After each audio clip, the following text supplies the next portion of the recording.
سچی بات یہ ہے کہ اس پہ انعام کیا ہے، اس پہ اجر کیا ہے، اس پہ اللہ کیا نواز رہا ہے، جب تک اس کا استحضار اور دھیان نہ ہو تو طبیعت میں ذوق شوق نہیں آتا۔ آج کا یہ انسان دنیا کے چند ٹکوں کے لیے کئی راتیں جاگ لیتا ہے، اس لیے کہ نفع سامنے ہے۔ اگر ٹرک پتھروں کا گھر کے سامنے گرا ہوا ہو، پڑا ہوا ہو، اور آپ کسی ایک شخص سے کہہ دیں کہ یہ پتھروں کا ٹرک میرے گھر میں ڈال دو، کہے گا میں اکیلا، گرمی اتنی سخت، میں اندر کیسے ڈالوں؟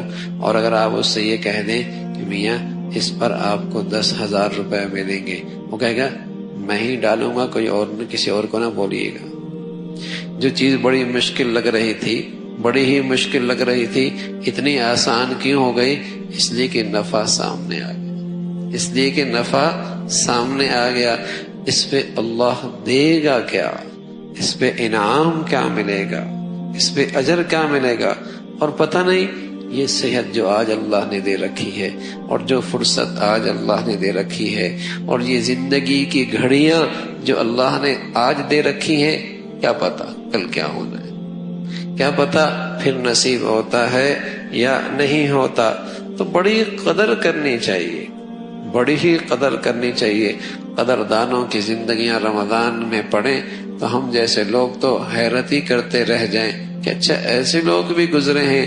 ادھر تراویحیں ختم ہوئی، تھوڑی دیر بیٹھے، پھر کسی سے کھڑا کر دیا، وہ نفلوں میں کھڑا ہو گیا، یہ پیچھے کھڑے ہو گئے، وہ حافظ صاحب تھکے، پھر دوسرے کو کھڑا کر دیا، وہ پڑھنے لگ گیا، اور وہ تھکا، پھر پیچھے کسی اور، آگے کسی اور کو کھڑا کر دیا، اور یوں پوری رات اللہ کا کلام سنتے سنتے گزر جاتے، آرام کرتے، سحری کرتے، اشراق پڑھتے، اور پھر چند گھنٹے آرام کرتے۔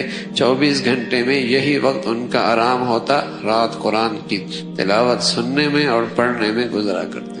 اور ایک نہیں، دسیوں لوگ ایسے قدردان موجود ہیں۔ رمضان کا مقدس مہینہ ہے، اللہ نے صحت دے رکھی ہے، قوت دے رکھی ہے، فرصت دے رکھی ہے، الحمدللہ۔ اتنا بڑا اللہ کا کرم ہے، احسان ہے۔ اللہ ہم سب کو بھائی یہ ذوق شوق نصیب فرما دے، اور ان مبارک گھڑیوں کی خوب قدردانی نصیب فرما۔